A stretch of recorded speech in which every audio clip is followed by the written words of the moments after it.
In the previous lesson, I tried to make the case for using special kinds of factoring tools to help find the roots of polynomial equations, or the values of x where the polynomial equation equals 0.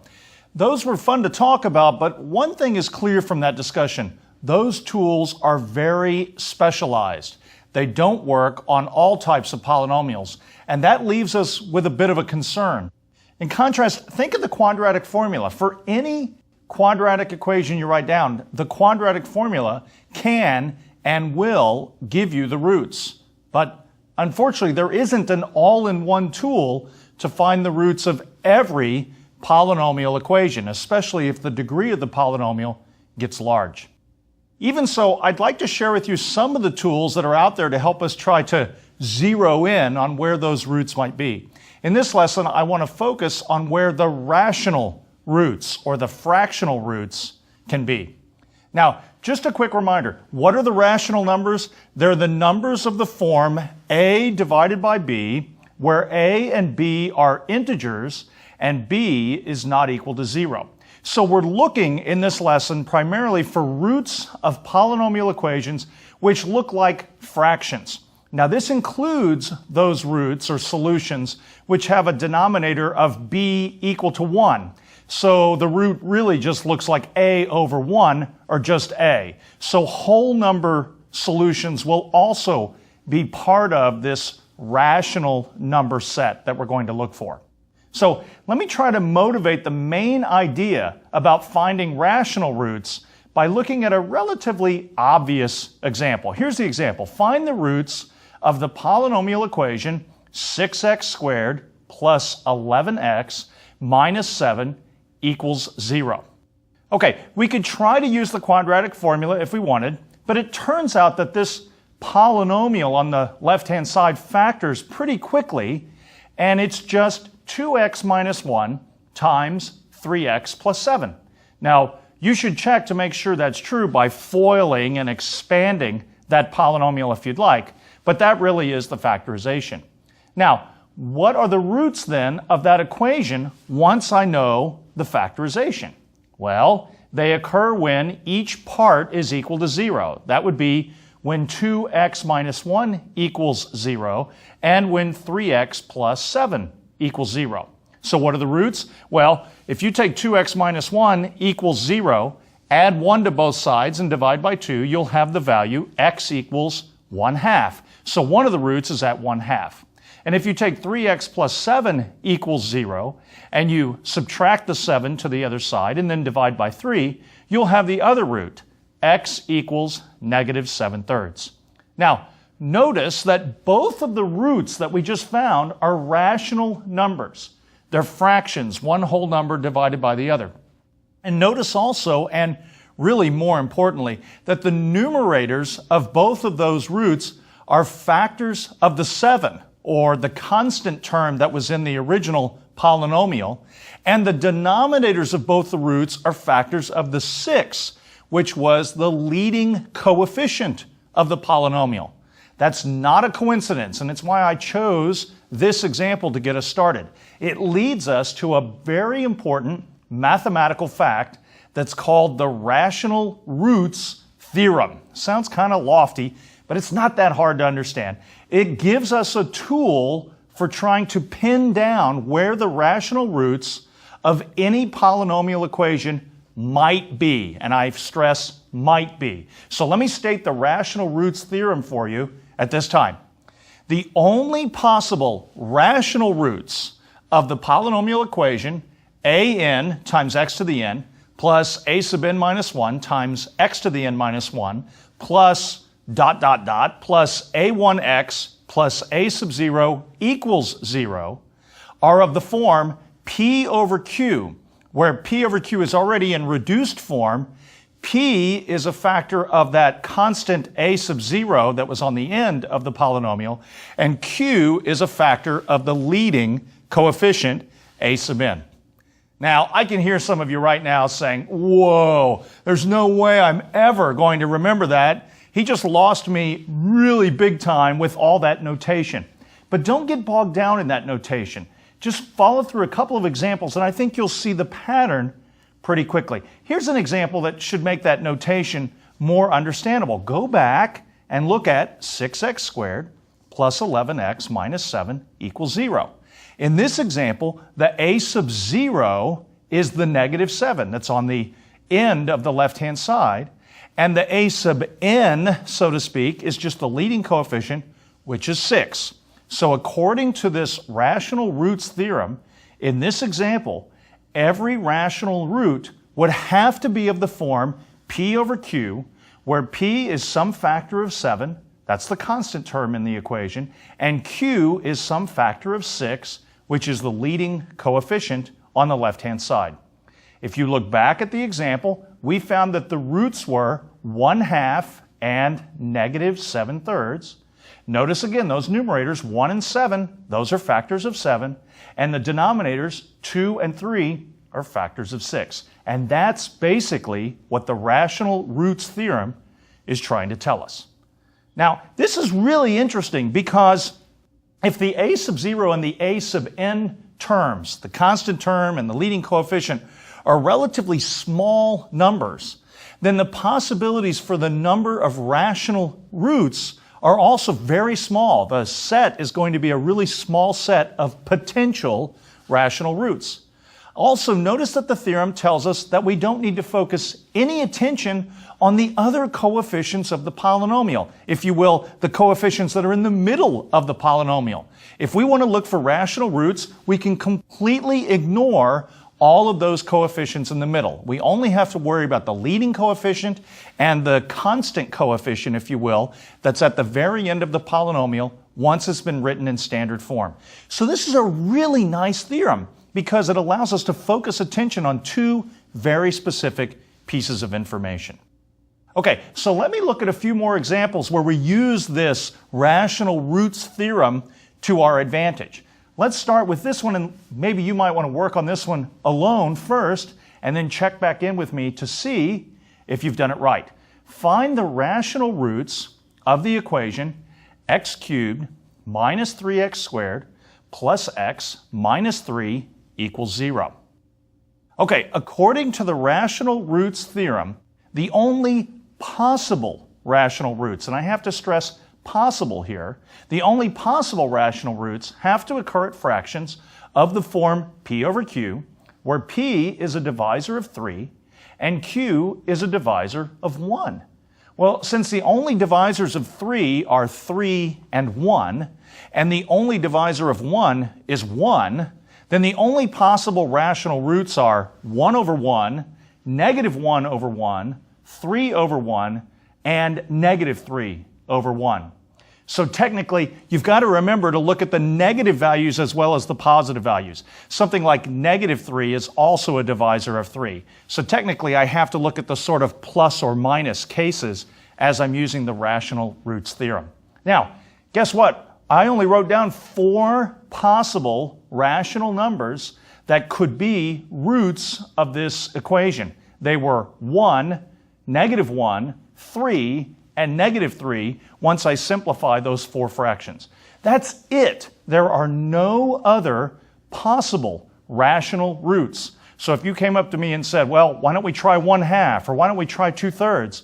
I would immediately tell you that we do not have to worry about those thanks to the rational roots theorem. So we only have 4 possible rational roots. Now I don't know that all of them are roots, but I know that where I need to look is just those 4 numbers. 1, negative 1, 3, and negative 3. Now, let's check to see which of those 4 numbers, if any of them, really is a root of that original equation. How do I do that? Well, it's actually pretty straightforward. Plug each one in for x in the original equation and see if the equation is true. It's that simple. Let me suggest that you try it, and let me give you a hint. Only one of these in this example turns out to be a root. So, which one is it? Test for yourself to see if 1, negative 1, 3, or negative 3 is a root of x cubed minus 3x squared plus x minus 3 equals 0. Okay, so which one did you find? Well, let's see. Let's try plugging 1 into the equation and seeing what we get. You'll have 1 cubed minus 3 times 1 squared plus 1 minus 3 equals 0, which is the same as 1 minus 3 plus 1 minus 3 equals 0. And if you simplify that left-hand side, you're going to have negative 4 equals 0. Well, that's false. Since that's false, we know that the number 1, which we tried to plug into the equation, is not a root. So we know that that's not a solution. Okay, let's keep going. Let's try plugging in negative 1.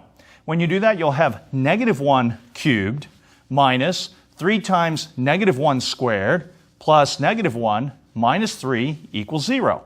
And that simplifies to minus 1 minus 3 minus 1 minus 3 equals 0, which is the same as negative 8 equals 0, and that's false. So negative 1 is also not a rational root of the equation. Okay, let's try 3. That was in our list. Let's plug 3 in. You have 3 cubed minus 3 times 3 squared plus 3 minus 3 equals 0. And that simplifies to 27 minus 27 plus 3 minus 3 equals 0. And if you simplify the left-hand side even more, you just get 0 equals 0. That's a true statement. And so we can conclude that 3 is a rational root of the original equation. Now, I told you there was only one rational root, but we're so close to checking all of these numbers to see if they're roots. Let's just make sure that the other one is not. The other number that was in our list was negative 3. So when we plug that in, we'll have negative 3 cubed minus 3 times negative 3 squared plus negative 3 minus 3 equals 0. And when you simplify all that, you're going to have negative 27 minus 27 minus 3 minus 3 on the left, which is the same as negative 60. And that definitely doesn't equal 0, not even close. So x equals negative 3 is not a rational root, and I can now conclude, thanks to the rational roots theorem, that there's exactly one rational root for this equation, and it's the number x equals 3. Now, before I move to our next example, I need to make a quick comment about what we just did. In the example we just finished, I said that x equals 3 is the only rational root. Let me make this very clear now. That does not mean that there aren't other roots out there. Let me say it again. It does not mean that there aren't other roots for that equation. There might actually be.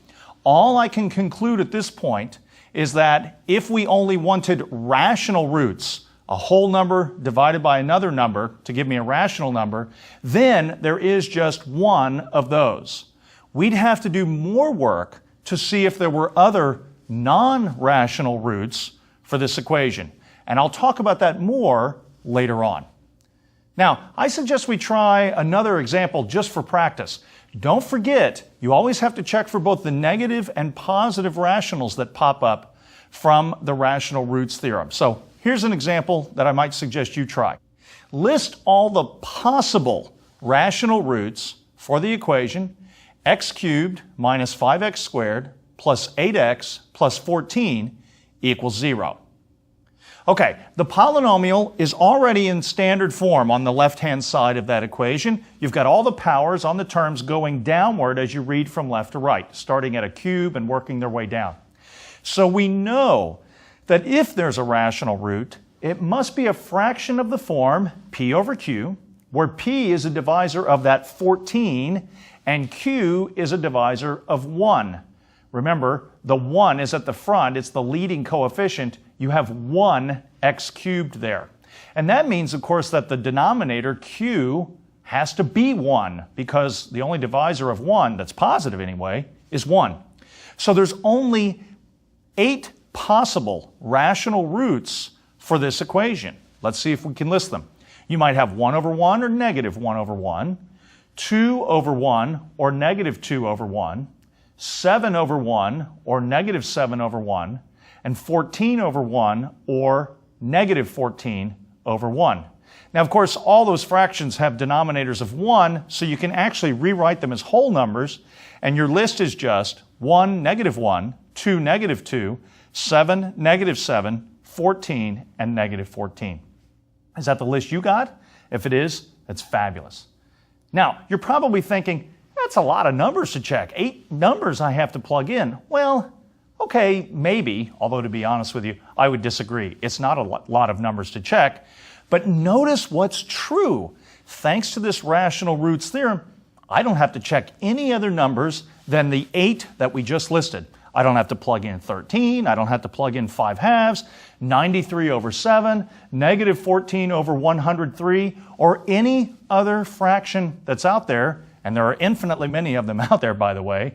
All we know from this rational roots theorem is that there are only 8 real candidates for rational roots here. And that means we've gone from an infinite set of numbers to only 8 to check. And that's a huge workload reduction. So let me suggest this. Let's check a few of these 8, and I'll leave the rest to you. So why don't we start by checking to see if 1 is a rational root. 1 was in our list. Let's see if it's a root. I'm going to plug the 1 in for x, and when I do, I'll have 1 cubed minus 5 times 1 squared plus 8 times 1 plus 14 equals 0. And if you simplify that left-hand side, you're just going to have 18 equals 0, and that means 1 is not a rational root. Okay, let's try negative 1.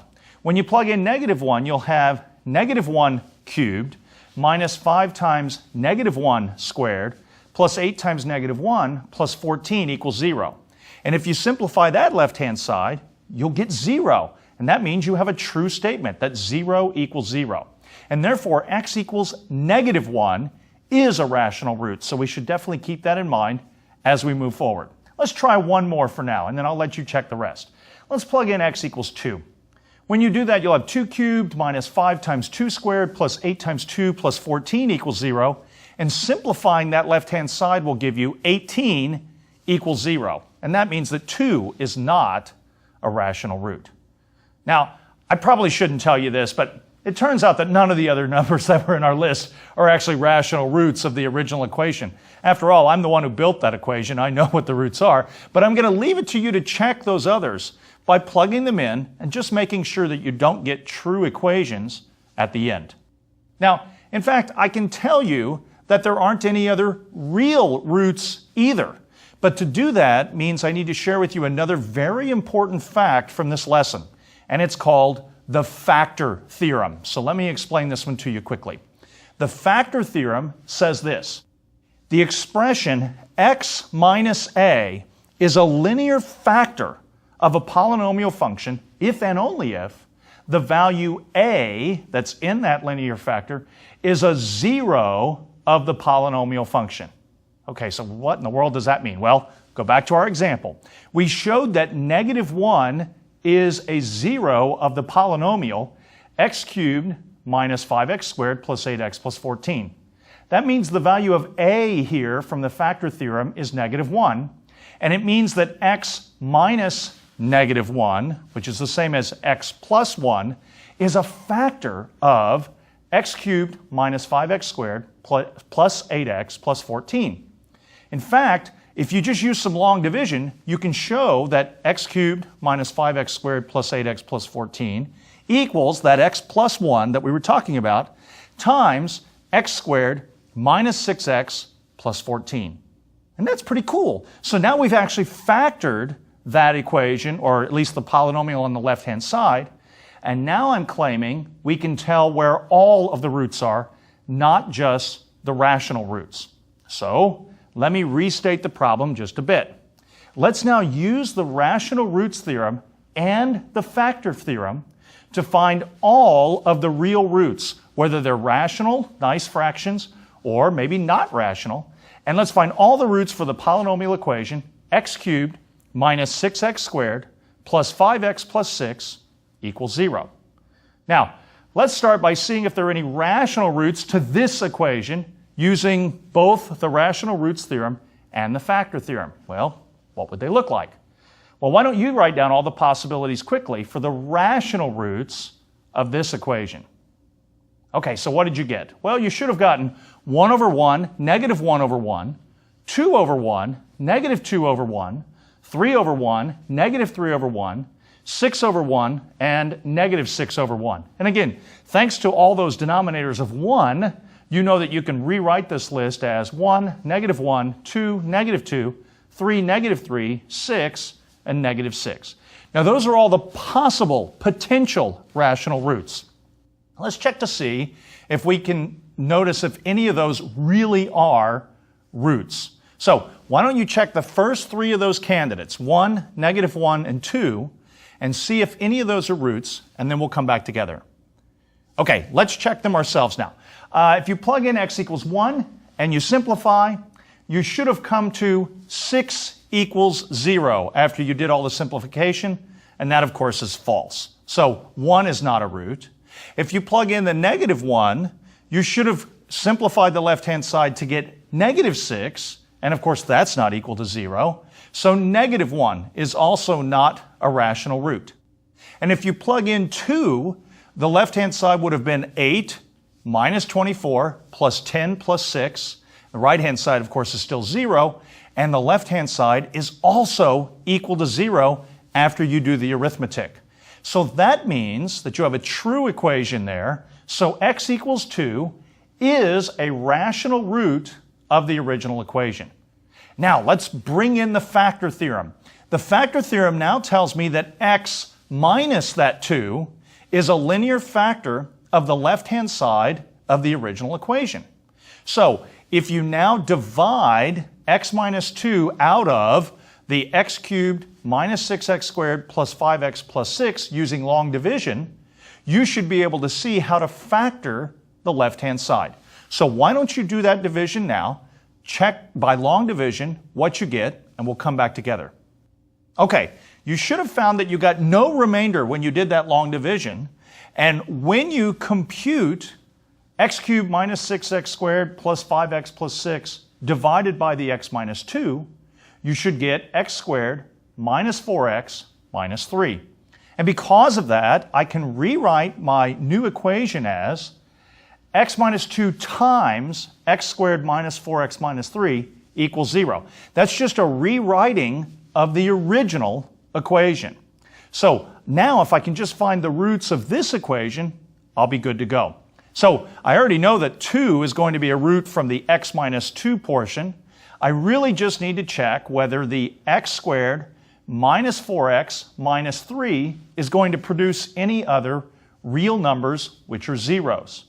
Well, x squared minus 4x minus 3, it doesn't factor, but I've got the quadratic formula. Notice how we can pull all these tools out of our mathematical toolbox and use them on the problem. It's fabulous. So let's use the quadratic formula on x squared minus 4x minus 3 equals 0.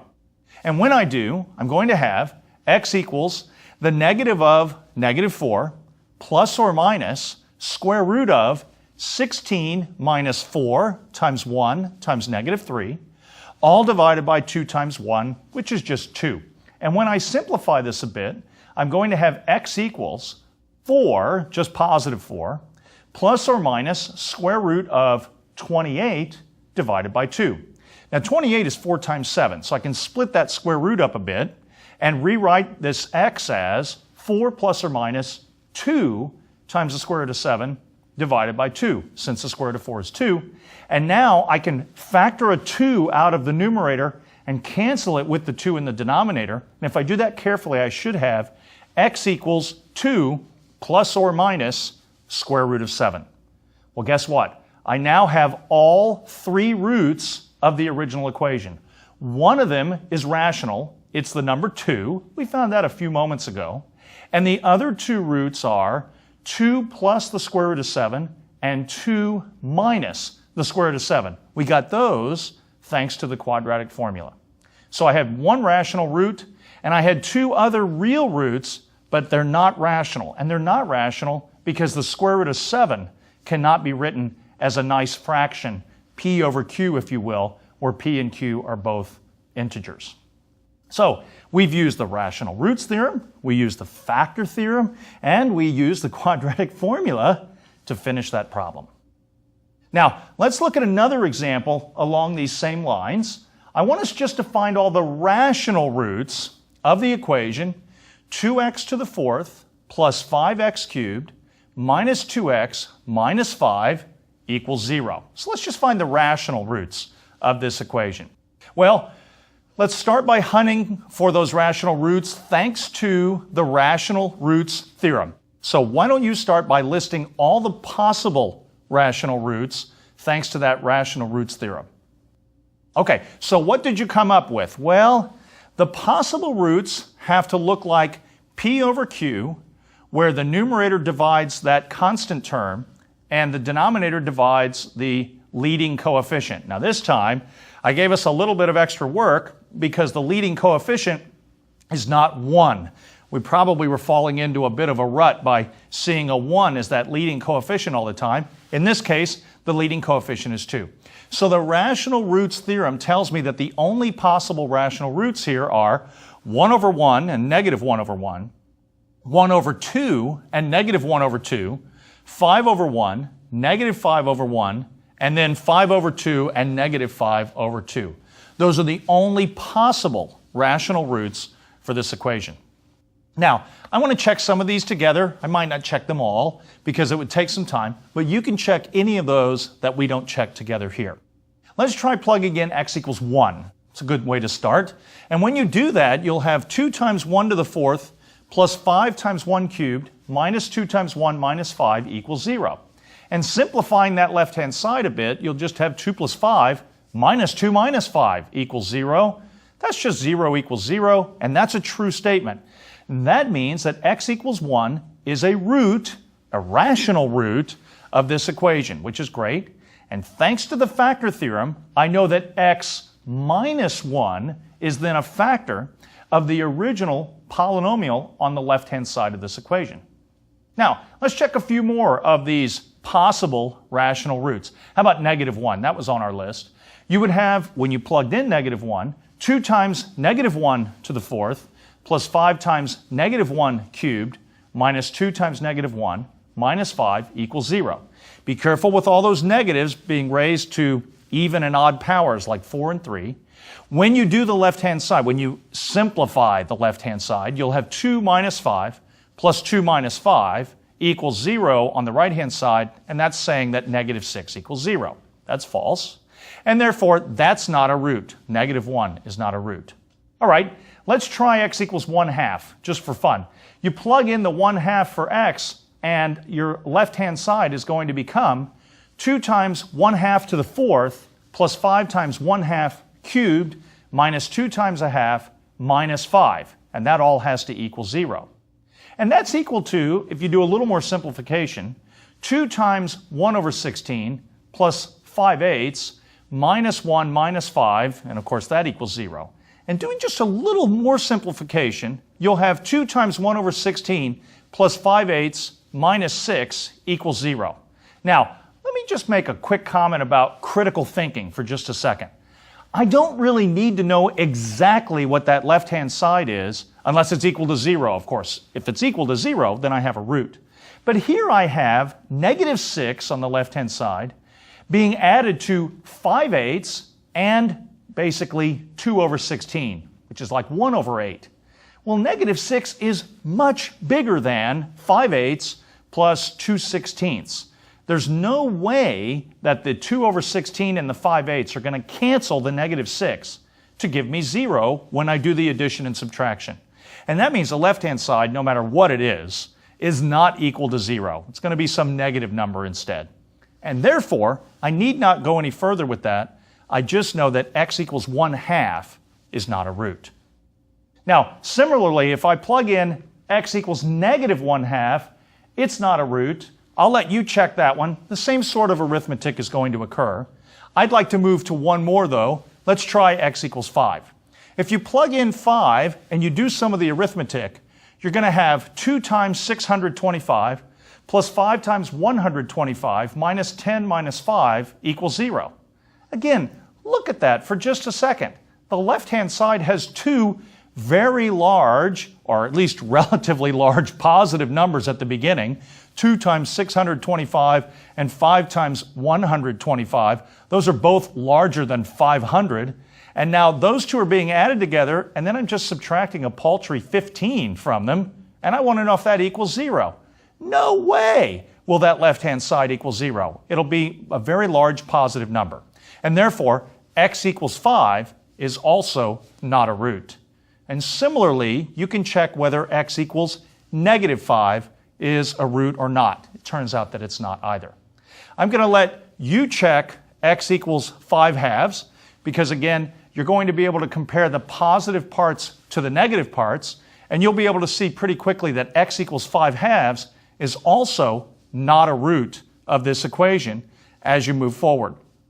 And now, we've checked several of these values. We know that at least one of them is a root, but we want to keep going forward and check x equals -5/2. Now, actually, maybe I'll let you check that one for me. Go ahead and do it quickly and see what you get. Okay, what did you get? Well, when you plug in -5/2 and you do the arithmetic, believe it or not, it actually works. The left-hand side really is 0, and therefore you have 0 equals 0, so x equals -5/2 is a rational root, and several moments ago we showed that x equals 1 is a rational root as well. We've checked all the other possible rational roots that the rational roots theorem gave us, and we've found that there were exactly 2 of them that were rational roots. Well, in this lesson, we've looked at 2 of the most important facts in algebra that deal with finding roots of polynomial equations: the rational roots theorem and the factor theorem. You're going to want to put these to memory because they're tools that we're going to use over and over again in future lessons. Next time, we'll talk a bit more about roots of polynomial equations, and that lesson will close out our main discussion about polynomials. I look forward to talking with you then.